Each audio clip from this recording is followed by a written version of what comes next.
Еден од денешните сведоци предизвика реакции во судницата во КПУ Идризово за пожарот во Пулс. Сведокот од 2012 година работел како шанкер во објектот и тој заедно со уште една негова колешка се спасиле, додека останатите 7 колеги го изгубиле животот.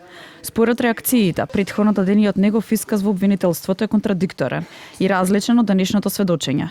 Сведокот Дејан Манасиев, кој бил на лекување во Штип, Скопје и Австрија, денеска има ниска сатурација и побара уштета, но се изјасни дека не се приклучува кон кривичниот прогон. Пожарот се ширеше многу брзо, но имаше луѓе кои снимаа со телефоните на врата. Изгледа не сватија дека е сериозно. Направија застој на вратата. Родителите на загинатите во пожарот во Пулс бурно реагираа на исказот на сведокот даден во судницата. Сето ова е контрадикторно на она што го кажа. Затоа ние родителите ќе поднесеме кривична пријава до Дејан Манасиев. Дејан, сега јавно ти се обраќам, пошто знам дека ова ќе го гледаш. Дејан, 7 твои колеги, другари, ти загинаа. За кого лажиш, ќе те молам? За кого? За твојот газда Деколи.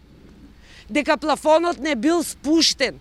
100 сведоци кажаа дека е спуштен, дека тој плафон со сунгер во кој што имало цианидни примеси се причина нашите деца да бидат отровени како евреите во логорите. На почетокот на судењето, адвокатот на обвинетиот од Министерството за економија, Шевкет Хазари, Петре Шелегов, потенцираше дека треба да се запре постапката за дел од обвинетите, а ова доаѓа по брифингот одржан во петокот во обвинителството за гонење организиран криминал и корупција за обвиненијата во врска со полициските службеници. За делот обвинетите, секако за клиентот кој што јас го бранам, непосредно човекот го нема предизвикано пожарот, правиме муавет за административни работници, многу луѓе кои што по барањето за издавање лиценца постапувале по службена должност и во рамките на нивните надлежности не биле органи кои што требале да го вршат инспекцијскиот надзор. Судскиот процес продолжува во четврток.